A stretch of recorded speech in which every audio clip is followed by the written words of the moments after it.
If Jesus were here today, in our contemporary day, the thing that he said way back when, from the Bible passage, I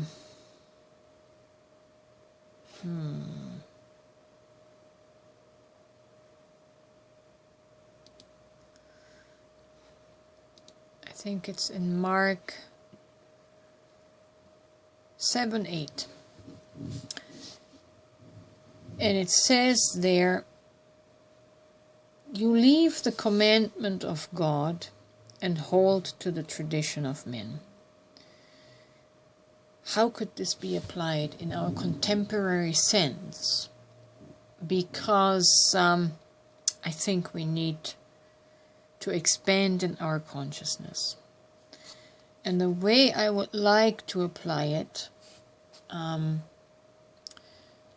is to do with the very controversial and triggering topic right now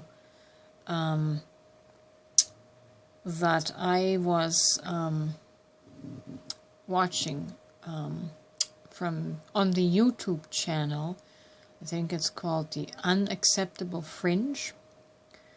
And he was expressing his disappointment with our Premier, Danielle Smith. And I'm not sure what the details are, but he was disappointed with her that she would subject one of the caucus members to re-education on the topic of transgenders, right? On biological women and men, and transgender women and men. And because according to, and here's where my musing comes in, according to the traditions of the fathers, in our very linear way of thinking, left brain thinking, we would rather adhere to the traditions of our fathers and keep doing things exactly the same way we have done them for the last 5,000-6,000 years. If we had it our way, we would never allow for any change, right? So here's my opinion, my conscious insight, where I see the conundrum with this topic. The extremely conservative and often Christian people with Christian values, with very traditional values, have a problem with transgenderism, and they think that it's all about sex and gender, right? I don't believe the transgender movement is about sex and sexuality. It's about psychology and emotional trauma and the validation of emotional trauma. You see, most people, as I said earlier, are just thinking from their left brain in the disconnected, one-dimensional perspective of linear thinking, that our physical bodies are just about biology and sex. But we are multi-dimensional beings. In fact, there are 5 dimensions in our human existence, and that, if I can recount them properly now, that is your physical, biological body, your mental body, your emotional body, your psychological body, and your spiritual body. All right? So we are very complex beings. And what I see occurring with the whole transgender and LGBTQ agenda, if you want to believe it's an agenda, it is a push for expansion of consciousness, expansion of empathy, tolerance, compassion,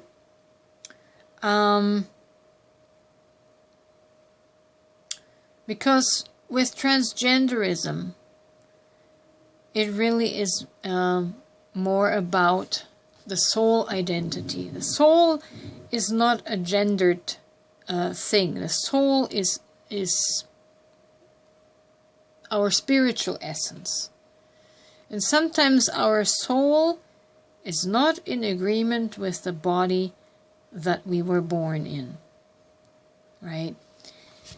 But as I say, as I'm trying to say, is we need to consider this phenomenon not on a sexual basis, not on a gender basis alone, but on an emotional and psychological level. A lot of people carry a lot of emotional trauma from times past, and our generational trauma is passed on through the DNA. So in times past, these minorities were often persecuted. And this is a thing that's in the human collective that is here to be transmuted. And the transgender people are merely functioning as the tool, as the trigger point to trigger us out of this ancestral trauma. The transgenders are triggering our repressed memories, our repressed emotions. And it's time to do collective shadow work and look more deeply, because we want to move beyond the age of persecuting people who are different, persecuting people who believe different, right? We want to move out of the age of persecution of anything, and that requires tolerance and acceptance. Yes, it's going to be messy, because our suppressed fears are going to rise to the surface. There is that overwhelming fear of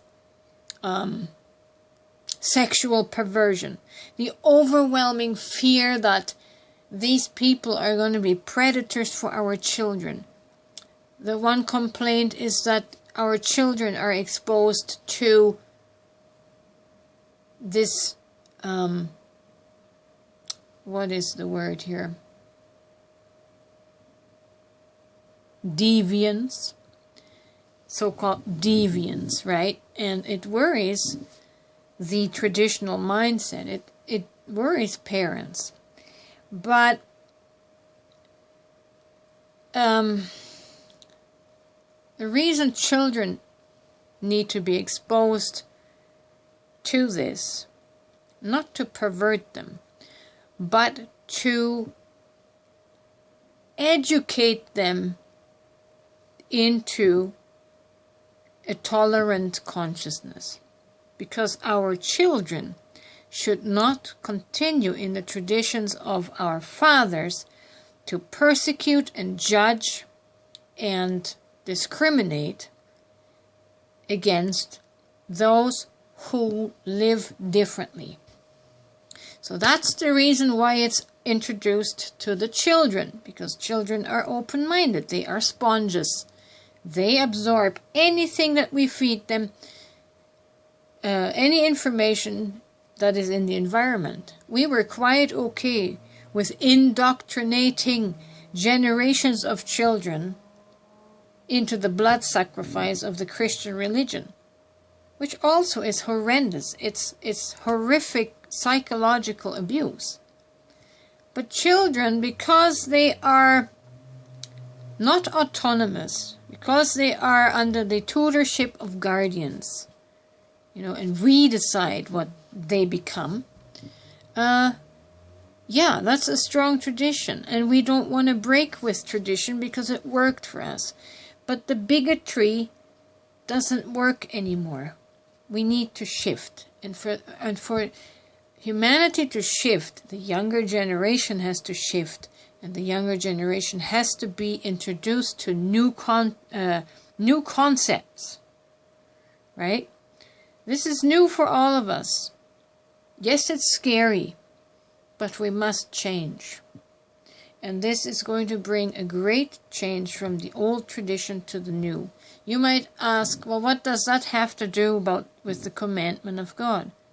The commandment of God is not what's written in stone. The commandment of God comes through being connected intuitively to your multidimensional self. To not just look through one dimension and see it all like black and white and good and evil. The commandment of God comes through intuition, through the unified consciousness of the 5 dimensions that the human being is. So let us expand into more than just looking at the biological things. We need to shift psychologically and emotionally and spiritually. We need to have our traditions shifted so that we can collectively take a new path and take humanity into an age of compassion and empathy and love and acceptance, and leave behind the judgment and the persecution and the killing, because judgment and persecution usually leads to murder, to killing. We have to leave that behind. So, yes, these are birth pangs, but we have to change. The age requires us to change. And yes, it's a difficult transition. But in the long run, it will make humanity less judgmental, less critical, more loving, more accepting. And that is how we bring peace amongst ourselves. So I bumbled around with this, but hopefully you get my point. So it has to start with the children, because the old are unwilling to change. But if the younger generation is changed and shifted to a more tolerant and loving and accepting mindset, there's hope for humanity.